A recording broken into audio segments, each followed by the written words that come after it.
The city of Burnsville starts the difficult process of trying to heal. That's right. The last 11 days have been heartbreaking following the loss of 3 fallen heroes killed while trying to save 7 children during a standoff. And less than 24 hours ago, thousands from around the country said their final goodbye to officers Paul Elmstrand and Matthew Ruge and firefighter paramedic Adam Finseth.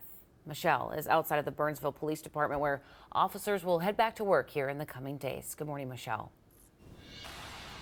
Good morning to you guys, Jason, Alicia, and those officers and firefighter paramedics. They all know the fallen heroes very well, very personally. And yesterday at the public memorial service, we got to hear from them and their loved ones just how they remember those heroes, their friends, their husbands, and the list goes on. Let's start with Adam Finseth. He grew up in Rochester and served 2 tours in Iraq, earning 13 medals before becoming a firefighter and paramedic. We heard how he died helping his comrades without a second thought. Officer Paul Elmstrand was not shy, according to his supervisor, and made himself at home in his office. Elmstrand was also on his way to promotion, actually applying and being accepted as an honor guard for law enforcement memorial services like yesterday's.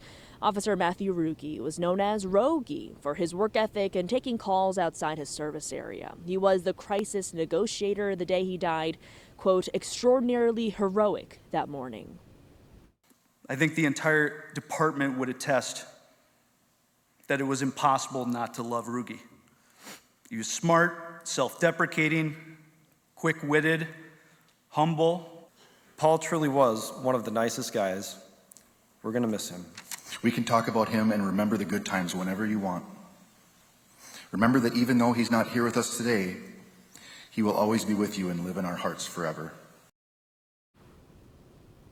And in that last eulogy, you heard from the fire captain who addressed that to the kids, calling their dad a hero.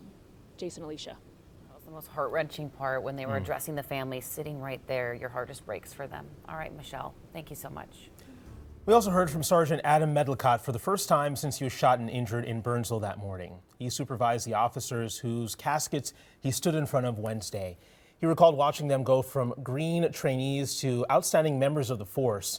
Medlicott says although he hardly knew firefighter and paramedic Adam Finseth, he knows his bravery, seeing it firsthand. I saw you run into the line of fire to save me and my guys. You're the bravest person I've ever known. I will be forever thankful. He went on to address the men directly, saying, quote, "We were there for 7 children. Nothing could be more honorable.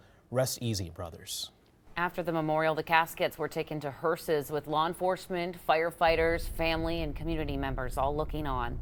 The moment was followed by a 3-volley salute, which is a tradition for fallen military and police officers, a flyover, and a miles-long procession.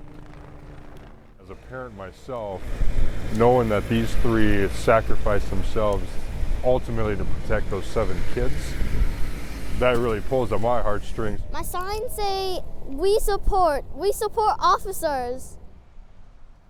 Thousands of people braved the cold, lining several miles of the South Metro roads and highways to say goodbye as the procession passed them by. Over almost 2 hours, some 1,500 fire trucks, police cars, and ambulances escorted the 3 men through the streets that they served. If you'd like to donate to the families of the fallen heroes, you can text the word donate to the number on your screen at 763-797-7215, and we'll send you back a link to Burnsville's official donation site. And a reminder, you can watch the memorial service in its entirety. It's posted right now on our KARE 11 YouTube channel.